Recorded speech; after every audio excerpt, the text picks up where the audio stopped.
Hey everybody, this is D Hunter, bringing you another action figure review. Today, we're going to be looking at McFarlane's DC Direct, DC Essentials, DCeased Supergirl. DC Direct is back, baby. McFarlane has resurrected them from the ashes. DC Direct crumbled, about 2 years ago, and there were a bunch of unreleased, revealed figures that never made it out. McFarlane has taken those previously designed figures and cranking them out. I got this figure from GameStop.com. I believe she's in stock at both Amazon and GameStop, but GameStop had a 15% off deal on these figures. And since they're kind of expensive, 15% off is pretty welcome. This is essentially a zombie Supergirl from the DC comic line DCeased. It was DC's answers to Marvel zombies. So let's go and check out the packaging. As you can see, DC Essentials, DCeased Supergirl, DCeased by DC Direct from the source. This is the 31st figure in the DC Essentials line. One side of the package, you can see Supergirl, zombie form. Back side, you got Supergirl, and here are the other 3 figures from the wave. At the bottom, got a bunch of credits, and there is a barcode, in case that helps anybody. So no further ado, let's open her up. Here are all of my DC Essential action figures unopened. I got an extra one of all the different Batman-related DC Essentials figures to keep sealed, and I'm very happy to finally be able to continue the collection. This wave only has Harley Quinn as a Batman-related character, but the next wave of DC's figures are all 4 Batman-related. Really excited for that wave. Alright, now that we got this figure out of the package, here she is with all of her accessories laid out, and that was kind of a joke, as she comes with absolutely no accessories, not even a display stand, making this figure a pretty poor value. Still, I'm really happy that they're continuing the DC Essentials line. Really excited for the 3rd series of DCeased figures with Red Hood, Deathstroke, Nightwing, and Batgirl. So this is Supergirl from DCeased. It's more or less DC's answer to Marvel zombies. Her real name is zor-el, but this is her as a zombie. They made a normal figure of her in the DC Essentials line, but I passed on that as I mostly collect the Batman-related stuff. So let's take a look. Starting with her head here, definitely has a zombie vibe to her. Kind of has a growling look, cuts over her face. She's got blood splatter on her chest area. Looks like a little bit blood splatter on her hands as well. Blood on her stomach. Like what I'm seeing so far, you got sort of a cross between a regular Supergirl, but this one is zombified. Now, a lot of these DCeased figures I use for a zombie, and then B, for battle damage version of themselves. And this could work with her, but a little more difficult, as she definitely screams zombie with the mouth and the eyes. Hair looks pretty good. Cape, a little bit dirty here, not really blood. She does have double jointed elbows, double jointed knees. Notice some more cuts here. Overall, a pretty good looking figure with a pretty cool gimmick. And then just a closer look at her face and head sculpt. I think it looks pretty good. Well done. Grotesque and bloody. She's got blood running down the side of her neck, and all these little gashes on her face are actually sculpted. It's not just simply paint thrown on the original head. And just like all the other DC Essentials figures, her hands come off with complete ease, no hot water needed. So if you really wanted to, you could swap them out with the original Supergirl release. Now that we've taken a pretty good look at both the figure and her lack of accessories, now let's check out her height. From bottom to the top of her head, she's standing at about 6.6 inches tall, which can translate to about 16.5 centimeters. Now let's check out her articulation. Starting with her head here, of course, it can rotate from side to side. She can look up, not very much, the hair's obstructing that, but can look down quite a bit. The range of motion on the DC Essentials figure's necks is pretty good. Can't really tilt her head from one side to the other, and I'm going to point out the hair is very sharp right here. Shoulders on a ball joint, goes out about 90 degrees, up, down, around, all that good stuff. Bicep cut below that, double jointed elbows, and they go all the way in. Her wrists can rotate, and it's going to be hinged as well.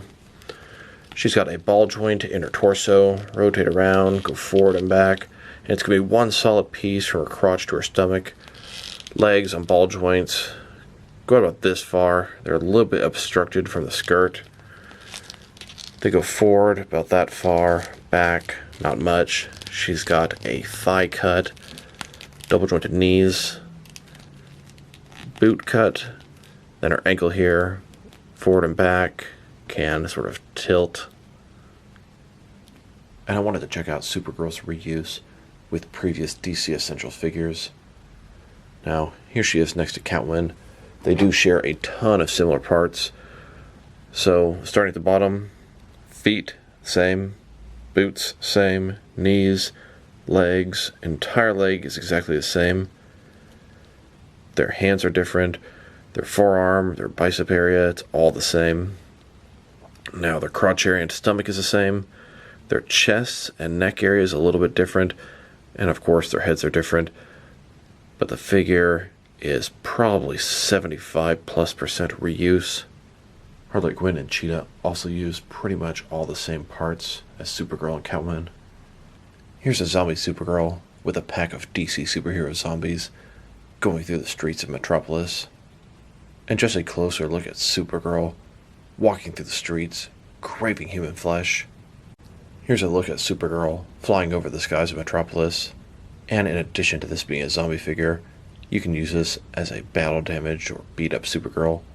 Here's Darkseid taking out a couple members of the Super family, Superman and Supergirl. Now let's check her out next to some other action figures, starting off with some other DC Direct, DC Essentials figures. Here she is with the rest of this wave of DCeased DC Essentials figures. It's been a really long, almost 2-year drought with no DC Direct figures, ever since they pretty much crumbled and disappeared. I think it's really cool McFarlane is releasing these previously seen but cancelled DC Direct figures. This wave consists of Zombie Superman, Supergirl, Flash, and Harley Quinn. There is another series coming out, and that one I'm really excited for. That one has Red Hood, Deathstroke, Nightwing, and Batgirl, all Batman-related characters. You never know. With any luck, they may even pursue making more of these if these guys sell good. Then, next to the first assortment of DCeased figures in the DC Essentials line, this was almost 2 years ago when DC Direct was still pumping out figures. Here are all the DCeased figures released so far. We have a total of 8 of them, and there are 4 more on the way. I would welcome pretty much any other DC characters in their zombied up form. One of the coolest things about these DCeased figures is I'm pretty sure every single one of them got a brand new head. Now, DC Essentials is one of the lazier action figure lines. They use the same body over and over and over and over and over again, just slightly repainting them. You would expect them to simply throw a little red paint on the head and call it zombie or battle damage, but they went the extra step and gave them totally new heads. Now let's take a trip down DC Essentials memory lane. Here she is with the figures I got from the first assortment, the Rebirth Batman and Deathstroke, and here, next to the figures from the third assortment, Batgirl, Nightwing, Joker, and Harley Quinn. Here's the only figure I got from the fourth assortment. This is Cheetah. And then they released Red Hood by himself. He was the first figure to not come in a traditional wave. Then I got the 2 Nightfall figures, Batman and Catwoman.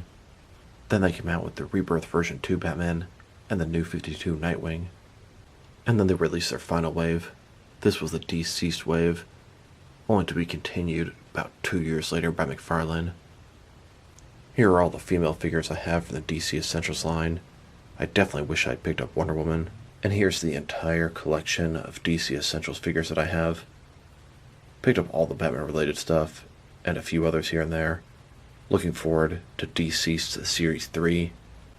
And although these figures are not technically part of the DC Essentials line, I consider the Doomsday Clock figures at least an offshoot of DC Essentials. They use the same body types and articulation style. Now let's check her out, next to some other Supergirl figures. Here she is, next to the only other DC Direct Supergirl that I have. This is from the Supergirl TV show. Then, next to all of my Mattel Supergirl figures. And here's my entire collection of Supergirl figures. Now let's check her out, next to some other zombie figures. Here she is, next to some Palisades, Resident Evil zombie cops. Then, next to some Mattel zombie wrestlers.